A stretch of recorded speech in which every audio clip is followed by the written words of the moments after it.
नमस्कार। राधे राधे, हर हर महादेव। मैं आपका आचार्य देव। आज इस वीडियो पे बात करेंगे मैनेजमेंट की राशि, मैनेजमेंट का लगन कन्या राशि के जातकों के लिए एक सुंदर सा अपडेट है, मन को खुश करने वाला, प्रसन्न करने वाला।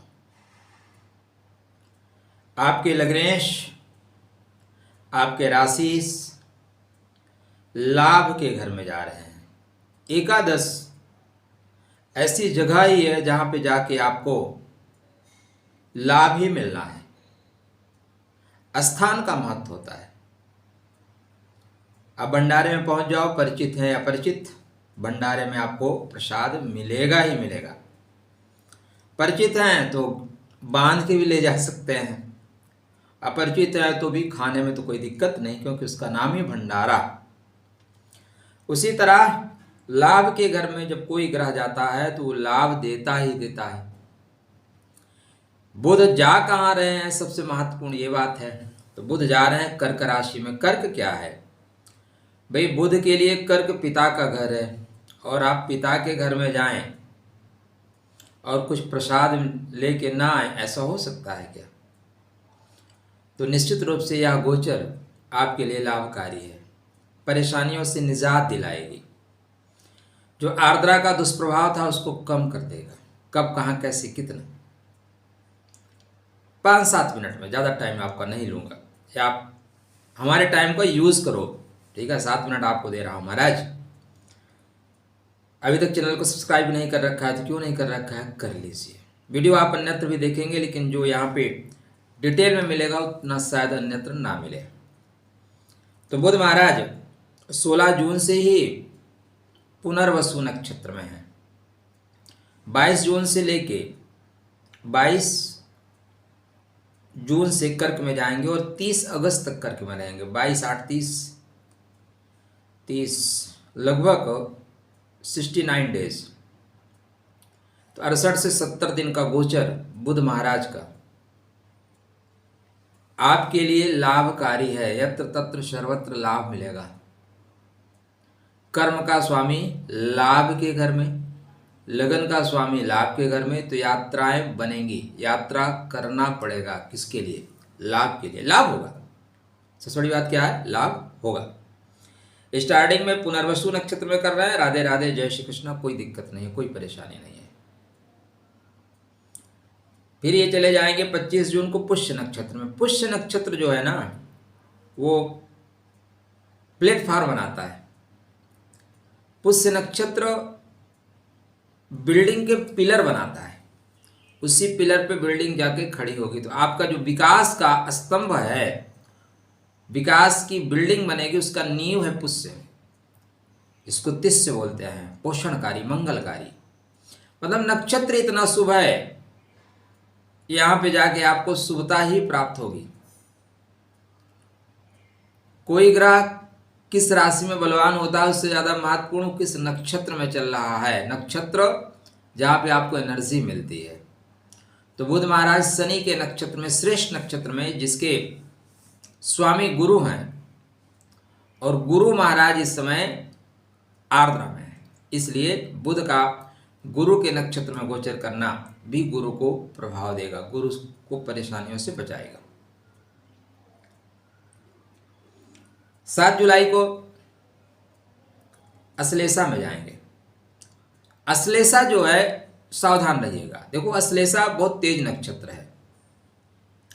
अश्लेषा कुंडलिनी जागरण करने का नक्षत्र है, एनर्जी को अप करने का नक्षत्र है। लेकिन एनर्जी जब अप नहीं होती ना, तो क्रोध आता है। क्रोध पाप का बाप है। आप क्रोध करिए, सारे रिश्ते आपके खत्म हो जाएंगे, कोई आपके पास नहीं रहेगा। आपके विकास की संभावनाएं ही रह जाएंगी। इसलिए समझदार व्यक्ति को क्रोध नहीं करना चाहिए। भगवान कृष्ण भी कहते हैं कि क्रोध से बुद्धि भ्रष्ट हो जाती है, और जिसकी बुद्धि भ्रष्ट हो गई वो बुद्धू हो जाएगा। बुद्ध मतलब बुद्धिमान, बुद्ध मतलब बुद्ध बन जाना।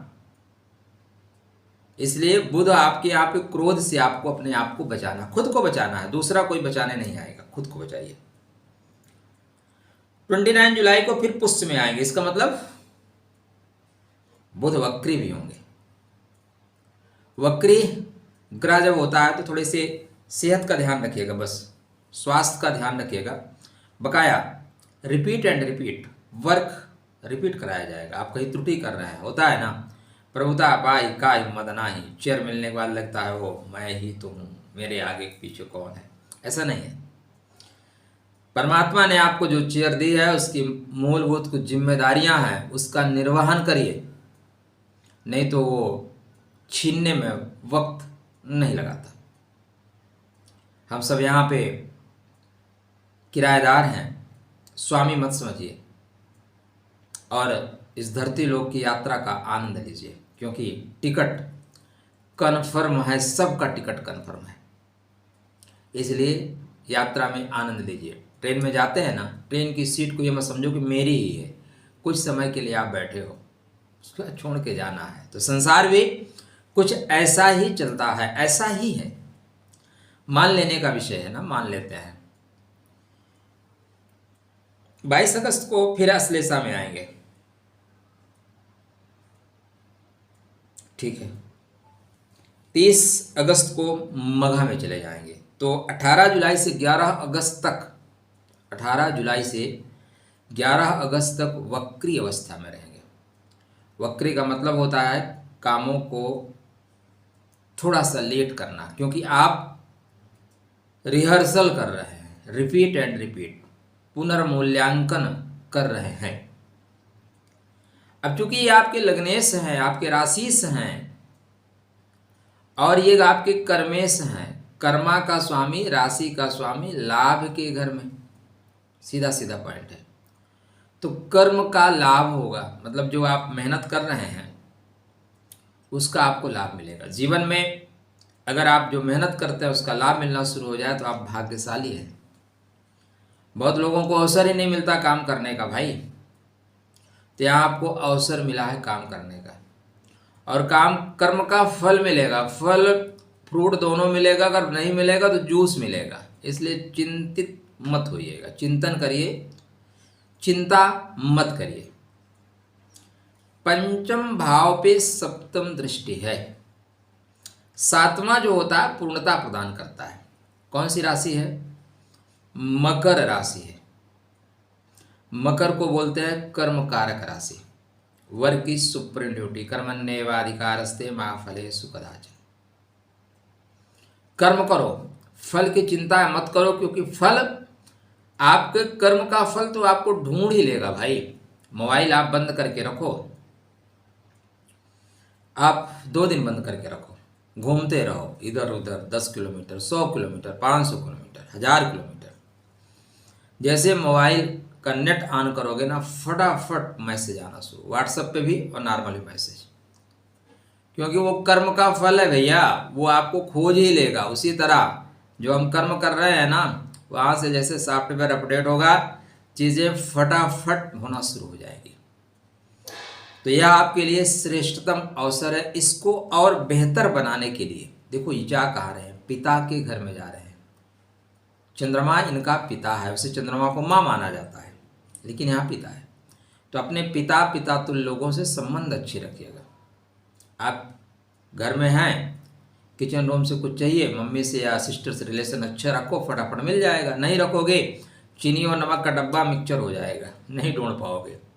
तो ओम गम गणपतये नमः आराधना गणेश जी की करना श्रेष्ठ उपाय देगा। तो बेहतरीन योग है मित्र, यत्र तत्र सर्वत्र लाभ उठा सकते हैं। राधे राधे, जय श्री कृष्ण।